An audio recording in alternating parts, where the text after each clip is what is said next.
Nasrallah Gadani जो जेको क़त्ल आहे उनजी असां पुरज़ोर लफ़्ज़नि में मज़म्मत कयूं था। हू हिकिड़ो बेबाक सहाफ़ी हुयो। शुरू खां वठी मुंहिंजो इहो ई ग्रीवेंस आहे त तव्हां ॾिसो त अगरि हिकिड़ो वर्किंग जर्नलिस्ट उन सां हक़ सच ॻाल्हाइण ते ही हालत थिए थी त पोइ आम माण्हुनि जी छा हालत हूंदी सिंध में। सरदाराना निज़ाम केतिरो त ख़तरनाक आहे। सरदारनि जो बेसिकली जेको चहिरो मकरू चहिरो आहे उहो आवाम जे साम्हूं, उहो इदारनि जे साम्हूं, उहो अदलिया जे साम्हूं वाज़े थी चुको आहे। हाणे वक़्तु आहे त हर इदारो, हर इंसान पंहिंजो किरदारु अदा करे। मूंखे त नज़र अचे थो त इनशाला उहो वक़्तु परे न आहे जॾहिं असांजी आवाम रोडनि ते निकिरी करे इन्हनि सरदारनि जे गिचुनि में हथ विझंदी ऐं इन्हनि खां हिसाब वठंदी। छो त ॾिसो, ही सरदार सम्झनि था त हीअ कंहिंखे क़तल कराए असांखे ख़ामोश करे छॾींदा। जेकॾहिं ख़ामोशी असांखे गवारा हुजे हा त अॼु खां 7 साल पहिरियां मुंहिंजे वालिद साहब ॾाॾे ऐं चाचे खे बेदर्दी सां क़तल कयो वियो त असां ख़ामोश थी वञूं हा। पर असां हिकिड़े अज़म सां गॾु बीठा आहियूं। असांजो हिकिड़ो नज़रियो आहे सरदारी निज़ाम जे ख़िलाफ़ त असां पंहिंजे साथियुनि जा लाश जेके आहिनि उहे मुस्कुराए करे खणूं था, सिर्फ़ु इन वजह जे करे त इनक़लाब हिते अचिणो आहे। छो त ॾिसो, ही आहे वॾो ज़ुल्म। सिंध में सरदारनि जे ख़िलाफ़ जेको बि ॻाल्हाए थो उहो क़तल कयो थो वञे, पर असां पंहिंजी जान ॾियण लाइ बीठा आहियूं।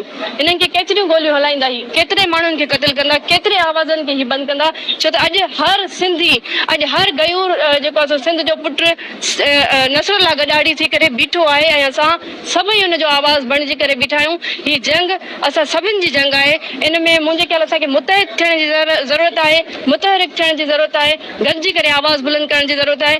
असां इहा बि डिमांड कयूं था त नसरुल्लाह गडाणी जा जेके बि क़ातिल आहिनि उन्हनि खे सख़्त खां सख़्त सज़ा ॾिनी वञे। रियासत पंहिंजी सरबराही में जेको आहे सो हिनजी FIR कटे ऐं जेको आहे सो जेको मक़तूल आहे उनखे इंसाफ़ मिलणु घुरिजे। छो त ॾिसो, ही आहे वॾो ज़ुल्म। सिंध में सरदारनि जे ख़िलाफ़ जेको बि ॻाल्हाए थो उहो क़तल कयो थो वञे, पर असां पंहिंजी जान ॾियण लाइ बीठा आहियूं। इन्हनि खे केतिरियूं गोलियूं हलाईंदा, ही केतिरे माण्हुनि खे क़तल कंदा, केतिरे आवाज़नि खे ही बंदि कंदा। छो त अॼु हर सिंधी, अॼु हर गयूर जेको आहे सिंध जो पुटु नसरुल्लाह गडाड़ी थी करे बीठो आहे ऐं असां सभई हुनजो आवाज़ बणिजी करे बीठा आहियूं। ही जंग असां सभिनि जी जंग आहे।